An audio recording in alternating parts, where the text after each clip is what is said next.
হুয়াল্লাযী খালাকাকুম ফামিনকুম কাফিরুন ওয়া মিনকুম মুমিন, তিনি সেই সত্তা যিনি তোমাদেরকে সৃষ্টি করেছেন, তোমাদের মধ্যে রয়েছে কাফের, তোমাদের মধ্যে রয়েছে ঈমানদার। কেন মানবজাতির মধ্যে এই অসঙ্গতি, যখন আকাশমণ্ডলীতে কোনো অসঙ্গতি নেই?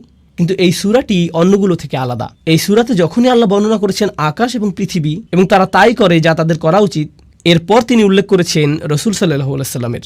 আমাদের সমালোচনা করার পরিবর্তে তিনি রাসূল সাল্লাল্লাহু আলাইহি ওয়াসাল্লামের উল্লেখ করেছেন এবং বর্ণনা করেছেন তিনি তাই করেন যা তার করা উচিত। আকাশমণ্ডলী যেমন আল্লাহর ঐশী নির্দেশ অনুযায়ী চলে, রাসূল সাল্লাল্লাহু আলাইহি ওয়াসাল্লাম নিজেও আল্লাহর ঐশী নির্দেশ মেনে চলেছেন। আকাশ, পৃথিবী এবং রাসূল সাল্লাল্লাহু আলাইহি ওয়াসাল্লামের কাজের মধ্যে সংগতি বিদ্যমান ছিল। এই দিক থেকে এই সূরাটি অন্য সূরাগুলো থেকে চমৎকারভাবে আলাদা। এর পাশাপাশি আল্লাহর 2টি নাম উল্লেখের পরিবর্তে এই সূরাটিতে 4টি নামের উল্লেখ করা হয়েছে। এটা আমরা জানবো আলোচনার দ্বিতীয় অংশে। এখন প্রথম আয়াতের বিষয়বস্তুতে যাওয়ার আগে এবং আল্লাহ 4টি নামের আলোচনার আগে আমি আপনাদের সাথে আলোচনা করতে চাই, শুধুমাত্র এই আলোচনারই নয়, বরং পুরো সূরাটির সামগ্রিক মেসেজটি নিয়ে। মূলত এর মেসেজটি হলো পরিবর্তন। আর এটি বোঝার জন্য আপনাকে বুঝতে হবে কুরআনের বহুল ব্যবহৃত একটি উপমা এবং দৃষ্টান্ত। অনেক জায়গাতে কুরআন নিজেকে তুলনা করেছে আকাশ থেকে নেমে আসা বৃষ্টির সঙ্গে। এভাবে তুলনা করা হয়েছে। আর এই তুলনাটি উপলব্ধি করা গুরুত্বপূর্ণ। পানি আসে আকাশ থেকে, কুরআনও এসেছে আকাশ থেকে। পানি হলো বিশুদ্ধ, কুরআনও বিশুদ্ধ। পানি মাটিকে জীবন দান করে যা আগে মৃত ছিল। এতে জীবনের সম্ভাবনা ছিল, কিন্তু এটা ছিল মৃত। একইভাবে কুরআন হৃদয়কে জীবিত করে তোলে যা আগে মৃত ছিল। হৃদয়ের মধ্যে সম্ভাবনা ছিল, কিন্তু ভিতরের সেই সম্ভাবনা এখন সক্রিয় নয়। অথবা এর ভিতরে নেক কাজের বীজ ছিল, কিন্তু এটা প্রস্ফুটিত হওয়ার এবং বিকশিত হওয়ার সুযোগ পায়নি। পানি এবং কোরআনের উপমাটি খুবই শক্তিশালী, কারণ এটা আসলে পরিবর্তনেরই উপমা। এক অর্থে আমাদেরকে তুলনা করা হয়েছে মাটির সাথে। যেমন মাটি পরিবর্তিত হয় পানির দ্বারা, সবুজে সুশোভিত হওয়ার পর, বৃষ্টি তার পরশ বুলানোর পরের এবং আগের দৃশ্য থেকে মনে হয় যেন এটি পৃথক 2টি জায়গা। মানুষের ক্ষেত্রেও এটি সত্য হয়।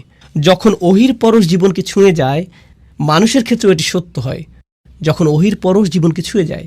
এখন আসুন জানি সেই পরিবর্তন সম্পর্কে, কিভাবে মানুষের পরিবর্তন হতে পারে। সেই পরিবর্তনটি কি যা কোরআনে এসেছিল? শুধুমাত্র ঐতিহাসিক দৃষ্টিকোণ থেকে দেখলে কোরআন নাজিল হওয়া শুরু হয় যখন রাসূল সাল্লাল্লাহু আলাইহি ওয়াসাল্লামের বয়স হয়েছিল 40 এবং এটা বন্ধ হয় যখন তার বয়স হয়েছিল 63। এটি 23 বছরের খুবই সংক্ষিপ্ত একটি সময়। আর এই সময়ের মধ্যে অবিশ্বাস্য একটি বিপ্লব ঘটে গেল। পৃথিবীর মানচিত্রের অজ্ঞাত উপেক্ষিত এই অংশে, মরুভূমির মাঝখানে, যেখানে কোনো বড় সাম্রাজ্য ছিল না, মহান কোনো ঐতিহাসিক বা কোনো স্কলার এবং এ জাতীয় কিছুই ছিল না, সম্পূর্ণরূপে অজ্ঞাত সেই স্থানে একটি বিপ্লব ঘটে গেল। একটি বিপ্লব যা মানুষকে ভিতর থেকে পরিবর্তন করে দিল। তাদের সব কিছুই পরিবর্তিত হয়ে গেল। কিভাবে তারা জীবনকে দেখত, দুঃখ এবং আনন্দ সম্পর্কে তারা কিভাবে চিন্তা করত, জীবনে তাদের অগ্রাধিকার কি ছিল, কার্যত সব কিছু পরিবর্তিত হয়ে গেল। খাবার খাওয়ার পদ্ধতি, তাদের ঘুমানোর পদ্ধতি, কিভাবে তারা বিবাহ করবে, কাকে বিবাহ করবে, কিভাবে তালাক দিবে, জীবন মৃত্যু সম্পর্কে তাদের ভাবনা কি, কিভাবে তারা নিজেদেরকে পরিষ্কার করবে, কিভাবে তারা তাদের সময় কাটাবে, তাদের অগ্রাধিকার কি হবে প্রতিদিন, প্রতি বছর এবং সমগ্র জীবনের বিবেচনায়, তারা কি ভালোবাসবে এবং কি ঘৃণা করবে, তাদের সব কিছু অভ্যাসগত দিক থেকে সব কিছু পরিবর্তিত হয়ে গেল। এক ব্যক্তিগত পরিবর্তন, কিন্তু এটা শুধুমাত্র ব্যক্তিগত পরিবর্তনের মধ্যেই সীমাবদ্ধ ছিল না, একই সাথে এটা ছিল সামাজিক পরিবর্তনও। ব্যবসা চালানোর পদ্ধতিতে পরিবর্তন আসলো, অর্থনীতির বিন্যাস পরিবর্তিত হলো, মানুষ যেভাবে একে অপরের সাথে ব্যবহার করত তার পরিবর্তন আসলো, নারী এবং পুরুষের অধিকারগুলো কি এবং সমাজে তারা কিভাবে একে অপরের সাথে মেলামেশা করবে, কিভাবে বিভিন্ন অর্থনৈতিক শ্রেণীর মানুষেরা একে অপরের সাথে ব্যবহার করবে, জনগণের প্রতি সরকারের আচরণ কি হবে, সরকারের প্রতি জনগণের আচরণ কি হবে, কোন আদর্শ এবং মূল্যবোধ সমাজের আচার আচরণকে নির্ধারণ করবে, যুদ্ধের নীতি বা কী হবে, যুদ্ধ কিভাবে পরিচালিত হবে, এক কথায় এমনকি সমাজের ক্ষেত্রেও মূল্যবোধ পদ্ধতিতে সম্পূর্ণ বৈপ্লবিক পরিবর্তন এসেছিল এই 23 বছর সময়ের মধ্যে। ঐতিহাসিক দৃষ্টিকোণ থেকে একটি নির্দিষ্ট সমাজে ঘটে যাওয়া এটা ছিল আসলে অভূতপূর্ণ এক পরিবর্তন।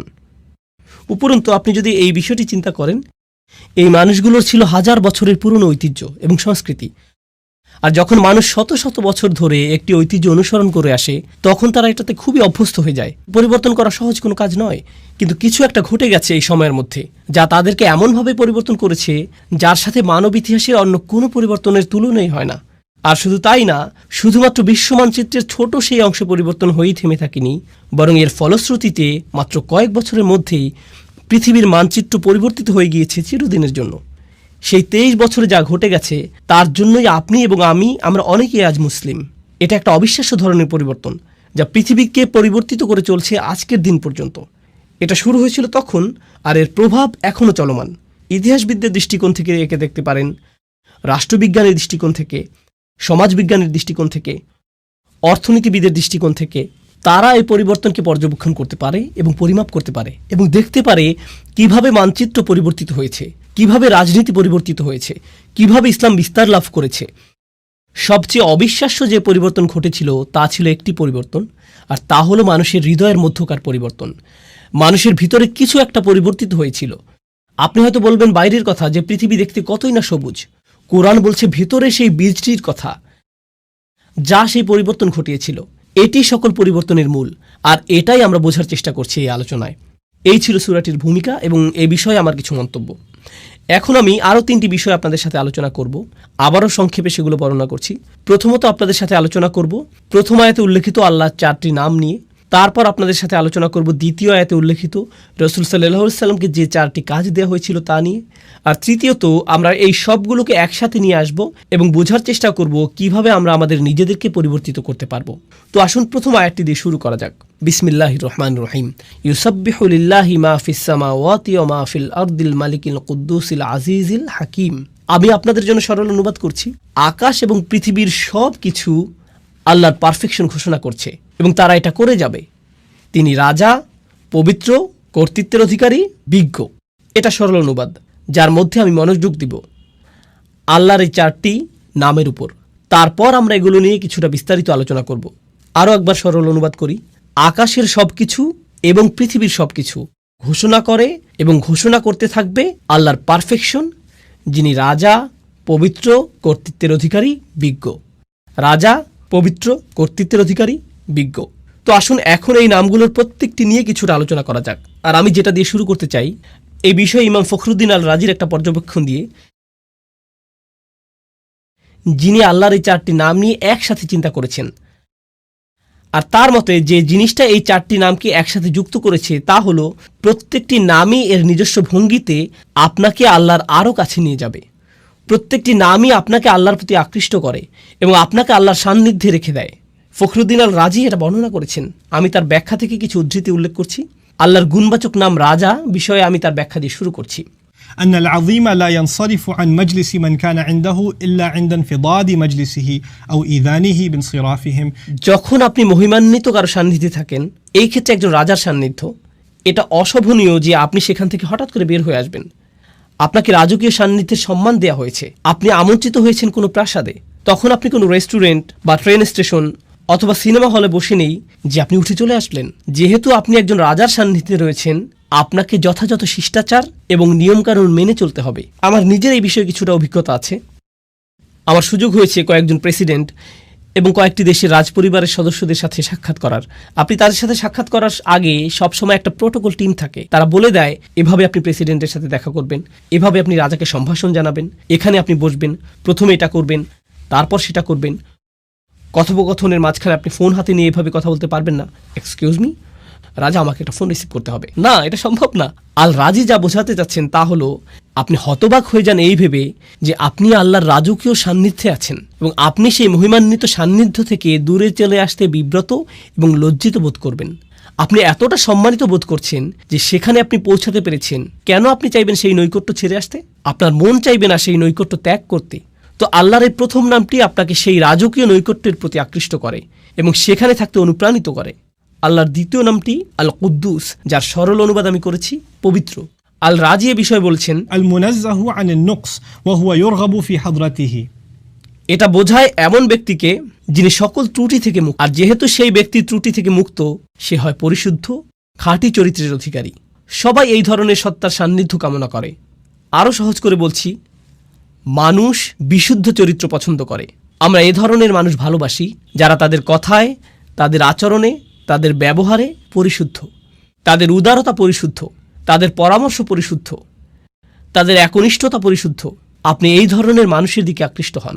সত্যবাদী মানুষ, সৎ মানুষ, স্বচ্ছ চরিত্রের মানুষ, এই ধরনের মানুষের চারপাশে আপনি থাকতে চান।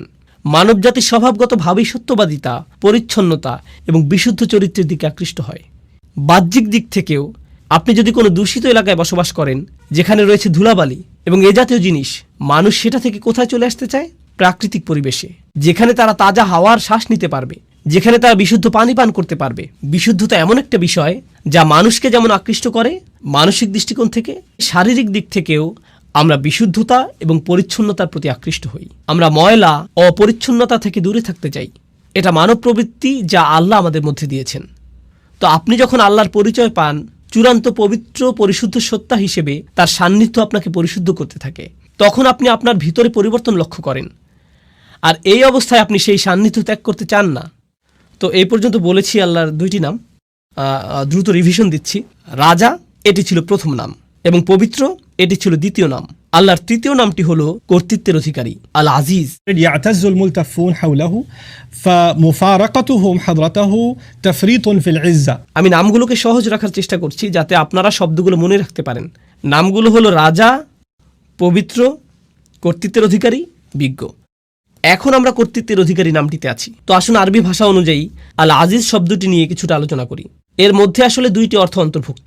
এর একটি অর্থ হলো কর্তৃত্ব, যা আমি ইতিমধ্যে অনুবাদ করেছি, কিন্তু এর অর্থের মধ্যে সম্মান এবং মর্যাদা অন্তর্ভুক্ত। আর আপনি যদি এই দুইটি অর্থকে মিলিত করেন, তখন আল আজিজ যে ধারণাটি প্রদান করে তা হলো এমন কর্তৃত্ব যিনি সম্মানেরও যোগ্য। এটা গুরুত্বপূর্ণ একটা স্বতন্ত্র বৈশিষ্ট্য, কারণ এমন মানুষ আছে যাদের কর্তৃত্ব আছে কিন্তু তাদের কোনো সম্মান নেই। এমন এলাকা আছে যেখানে পুলিশের যথেষ্ট কর্তৃত্ব আছে কিন্তু এলাকার মানুষ তাদেরকে সম্মান করে না। এমন মানুষ থাকতে পারে যার সম্মান আছে, একজন শিক্ষক, কিন্তু তার কোনো কর্তৃত্ব নেই, এরকমও ঘটতে পারে। কিন্তু আল আজিজ হলেন এমন সত্তা যার কর্তৃত্ব আছে এবং তিনি একই সাথে সম্মানিত। আল রাজি বলেছেন কেন এই নামটি আকর্ষণকারী? তার মতে এই সবগুলো নামই কোনো না কোনোভাবে আকর্ষণ সৃষ্টিকারী, তাই না? এগুলো আপনাকে আল্লাহর নিকটবর্তী করে। তিনি বলেন এই গুণটিও রাজার মতো। একজন সম্মানিত এবং কর্তৃত্বের অধিকারী ব্যক্তি আপনাকে আমন্ত্রণ জানিয়েছেন, তার নৈকট্য লাভ করেছেন। আপনি সেই নৈকট্য ছেড়ে আসলে তিনি অসম্মানিত হবেন না, বরং আপনি নিজে অসম্মানিত হবেন। আপনি সেই সম্মান থেকে বঞ্চিত হবেন। আপনি আমন্ত্রণ পেয়েছেন সম্মানিত কোনো ব্যক্তির পক্ষ থেকে, আপনি আমন্ত্রণ পেয়েছেন কর্তৃত্বের অধিকারী কোনো ব্যক্তির কাছ থেকে। তো আপনার তার প্রতি আনুগত্য প্রদর্শন করা, সেখানে গিয়ে অবস্থান করার অর্থ হলো আপনার নিজেকে সম্মানিত করা। তো মানুষ আসলে সম্মানিত হতে পারে আল আজিজের সান্নিধ্য পাওয়ার মাধ্যমে। আর সব শেষে আমি দ্রুত আলোচনা করছি এই লিস্টের শেষ নামটি, আল মালিক, আল কুদ্দুস, আল আজিজ, এবং সবশেষে আল হাকিম। রাজা, পবিত্র, কর্তৃত্বের অধিকারী এবং সবশেষে বিজ্ঞ। إذا فارق أحد حضرته فاته في كل آن شيء من الحكمة. চমৎকার কথা। যখন আপনি কোনো বিজ্ঞ ব্যক্তির সান্নিধ্যে থাকেন, তার কাছ থেকে বিজ্ঞতা অর্জন করতে যে কয়টি মুহূর্ত আপনি মিস করেন তাই আপনার জন্য ক্ষতি। প্রতিটা মুহূর্তকে আপনি কাজে লাগাতে চান। আমার এই ধরনের অভিজ্ঞতা আছে, যা হয়তো আপনারও আছে। খুব কম সংখ্যক মানুষই আছে যারা প্রকৃত বিজ্ঞতার উৎস। আর আপনার নিকটে যদি তেমন বিজ্ঞ ব্যক্তি থাকে, আপনি নিশ্চয়ই জানেন যে সবাই সেই ব্যক্তির সান্নিধ্য পেতে চায়। তেমন ব্যক্তির নিরবিচ্ছিন্ন মনোযোগ পাওয়া সহজ নয়। আর যদি আপনি তা পান, আপনি চেষ্টা করেন প্রতিটা মুহূর্তকে কাজে লাগাতে, যাতে তার কাছ থেকে পাওয়া সবটুকু বিজ্ঞতাকে ধারণ করতে পারেন। পৃথিবীর বিভিন্ন প্রান্তে কিছু কিছু শিক্ষক আছেন যাদেরকে আমি অনুসরণ করি। আমি ভ্রমণ করে তাদের কাছে যাই, যেখানে গিয়ে কোনো লেকচার দেওয়ার জন্য না, আমি ভ্রমণ করি তাদের সাথে সাক্ষাৎ করার জন্য।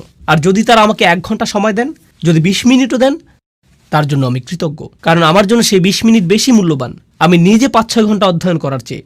আমার জন্য সেই বিজ্ঞতাটুকু অমূল্য, সেই সাক্ষাৎটা আমার জন্য অমূল্য। তো বিজ্ঞ ব্যক্তির নৈকট্যে প্রতিটা মুহূর্তই মূল্যবান, এবং এটা এমন ঘনিষ্ঠ অন্তরঙ্গ সম্পর্ক কোনো শিক্ষক অথবা বয়স্ক কারো সাথে, যিনি আপনাকে তত্ত্বাবধান করেন, ভালোবাসেন, এবং এর মাধ্যমে আপনি বিজ্ঞতা অর্জন করতে পারেন। তো এই হলো আল্লাহর 4টি নাম যা এই আয়াতের মধ্যে বর্ণিত হয়েছে: রাজা, পবিত্র, কর্তৃত্বের অধিকারী এবং বিজ্ঞ। এটা ছিল ইমাম রাজির চিন্তা, এবং কিভাবে তিনি নামগুলোকে বিশ্লেষণ করেছিলেন তার বর্ণনা। আমি তার এই বিশ্লেষণের সাথে আমার কিছু চিন্তা যোগ করতে চাই। আমি আপনাদের সাথে যা শেয়ার করতে চাই তা হলো আল্লাহর এই নামগুলোকে আরও সাজানো যায়। 4টি নামকে 2 জোড়ায় ভাগ করা যায়, আর সেই 2টি জোড়া হলো প্রথম এবং তৃতীয় নাম দুটি একরকম, আবার দ্বিতীয় এবং চতুর্থ নাম দুটির মধ্যে মিল রয়েছে। 1 এবং 3, 2 এবং 4। আসুন নাম্বারগুলোর স্থানে নাম বসাই। রাজা এবং কর্তৃত্বের মধ্যে মিল আছে, আর পবিত্র এবং বিজ্ঞতার মধ্যে মিল আছে।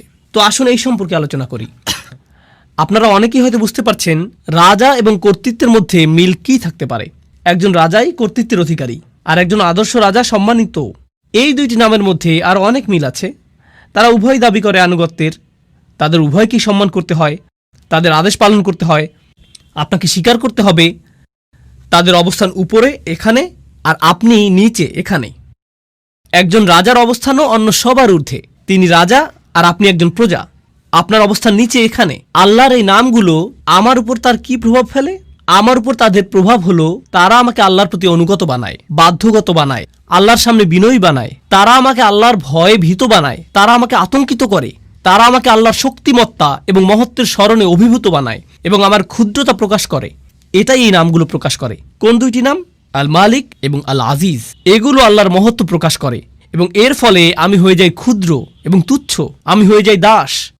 আমি হয়ে যাই বিনীত এই দুইটি নামের সামনে। কিন্তু আপনি যদি অন্য দুইটি নাম দেখেন, আল কুদ্দুস, আল হাকিম, পবিত্র এবং বিজ্ঞ। প্রথম দুইটি নামের মতো পবিত্রতা, পরিশুদ্ধি দূর থেকে অনুভব করা সম্ভব নয়। পবিত্রতা এবং পরিশুদ্ধি বোঝা যায় যখন আপনি কারো কাছে যান, আপনি দেখতে পান তাদের আচরণ। আবার বিজ্ঞতা হলো এমন জিনিস যখন কেউ একজন আপনার কাঁধে হাত রেখে আপনাকে উপদেশ দান করে, যিনি আপনার অবস্থা উপলব্ধি করেন। আল হাকিম নিয়ে চিন্তা করলে কুরআনে বর্ণিত লোকমান আলাইহিসসালামের একটি ঘটনা আমার মনে পড়ে। লুকমান আলাইহিসসালাম ভালোবাসাপূর্ণভাবে তার ছেলেকে উপদেশ দিয়েছেন। আল্লাহ বলছেন, ওয়ালাকাদ আতাইনা লুকমান আল হিকমাহ, আমি লোকমানকে দিয়েছি বিজ্ঞতা। এরপর তিনি সেই বিজ্ঞতার একটা অংশ তার ছেলেকে দিচ্ছেন। সেই অন্তরঙ্গ, ঘনিষ্ঠ, ভালোবাসাপূর্ণ সম্পর্ক বিজ্ঞতা প্রদানেরই একটা অংশ। আপনি দূর থেকে বিজ্ঞতা অর্জন করতে পারবেন না। আপনাকে কারো সাথে সম্পর্ক তৈরি করতে হবে যাতে তিনি আপনার অবস্থার সাথে সম্পর্কিত উপদেশ প্রদান করতে পারেন। অন্য নামটি আল কুদ্দুস, পরিশুদ্ধ সঙ্গ, পবিত্র সঙ্গ। এমন সঙ্গ যার উপস্থিতিতে আপনি ভালো অনুভব করেন, আপনি প্রশান্তি অনুভব করেন। আমার কাছে আল কুদ্দুস এবং আল হাকিমকে এভাবেও সম্পর্কিত মনে হয়, যখন আপনি পরিশুদ্ধ কারো সান্নিধ্যে থাকেন তখন আপনার হৃদয় পরিশুদ্ধ হতে শুরু করে। আর আপনি যখন বিজ্ঞ কোনো ব্যক্তির সান্নিধ্যে থাকেন তখন তার বিজ্ঞতা দ্বারা আপনার মন পরিশুদ্ধ হতে শুরু করে। তো হৃদয় এবং মন পবিত্র হয় আল কুদ্দুস এবং আল হাকিম দ্বারা। তো দুইটি নাম হলো দূরত্ব সূচক, রাজকীয়, মহিমান্বিত, এমনকি ভয় সৃষ্টিকারী। আর অন্য দুইটি নাম নৈকট্য সূচক, বন্ধুত্বপূর্ণ। তারা আপনাকে কাছে টানে। এটা থেকে মনে হয় যেন এই নামগুলো বোঝায় দূরে, কাছে, বারে বারে দূরে রাখা এবং কাছে টানার প্রক্রিয়া চলছে। আমার এবং আল্লাহর মধ্যে সম্পর্কের ক্ষেত্রে এই নামগুলোর যে বিপরীতধর্মী প্রতিক্রিয়া তা আসলে খুবই চমৎকারভাবে কোরআনে বর্ণিত হয়েছে। আর আল্লাহর সাথে আমার সম্পর্কের ক্ষেত্রে এই উভয় অবস্থাই দরকারি। প্রথমে আমি আপনাদেরকে এর একটা উদাহরণ দিতে চাই। এক্ষেত্রে আমার প্রিয় উদাহরণটি হলো মূসা আলাইহিসসালামের উদাহরণ। যখন তিনি আগুন দেখতে পেলেন, তিনি ছিলেন তার পরিবারের সাথে, আর তখন তিনি পাহাড়ের উপর আগুন দেখতে পেলেন।